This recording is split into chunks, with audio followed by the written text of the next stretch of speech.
ଆଚାର୍ଯ୍ୟଦେବ 1967 ମସିହା ଜୁନ୍ ମାସ 8 ତାରିଖ ଗୁରୁବାର ରାତି 2ଟା 20ରେ କଲିକତାରେ ଜନ୍ମଗ୍ରହଣ କରିଥିଲେ। ସେ ବାବାଦାଦା ନାମରେ ପରିଚିତ।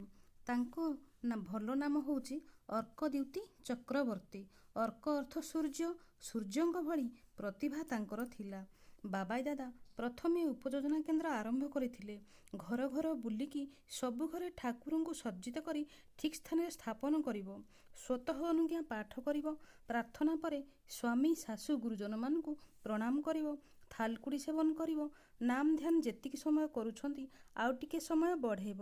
ଯେଉଁମାନେ କରୁନଥିବେ ସେମାନେ ନାମ ଧ୍ୟାନ କରିବା ପାଇଁ ଅଭ୍ୟାସ କରିବେ। ପରିବାରର ସମସ୍ତେ ଏକ ସଙ୍ଗରେ ପ୍ରାର୍ଥନା କରିବେ। ପରିବାରର ସମସ୍ତେ ଏକ ସଙ୍ଗରେ ଖାଇବେ। ଆଉ ପୂଜ୍ୟପାଦ ଦାଦା କୁହନ୍ତି ବାବାଦାଦାଙ୍କୁ ଲକ୍ଷ୍ୟ କରି, ସେ ହେଉଛି ବାକ୍ସିଦ୍ଧ ପୁରୁଷ। ତାଙ୍କୁ ପଚାରି ଯେଉଁ କାମ କରାଯାଏ ସବୁ କାମ ସିଦ୍ଧି ହୁଏ। ଆମ ସମସ୍ତଙ୍କର ସେ ହେଉଛି ଅଭିଭାବକ। ଯେତେବେଳେ ସେ ଦୀକ୍ଷା ଦେଇଯାଏ, ପୂଜ୍ୟପାଦ ଦାଦା ଭାବନ୍ତି ଠାକୁର ଯାଉଛନ୍ତି ଦୀକ୍ଷା ଦେବା ପାଇଁ। ତାଙ୍କ କଥା ଯିଏ ମାନନ୍ତି ଏଇ ଜନ୍ମ ପରଜନ୍ମ ସବୁକିଛି ସାର୍ଥକ ହୋଇଯାଏ। ତେଣୁ ଦାଦା କୁହନ୍ତି ବାବାଇ ସାଙ୍ଗରେ ଯିଏ ରହିବ ଅଚିରେ ଭଗବାନଙ୍କୁ ସିଏ ପାଇବ। ଭିଡ଼ିଓ ଭଲ ଲାଗିଲେ ଗୋଟିଏ ଲାଇକ୍ କରିବେ। ଜୟ ଗୁରୁ।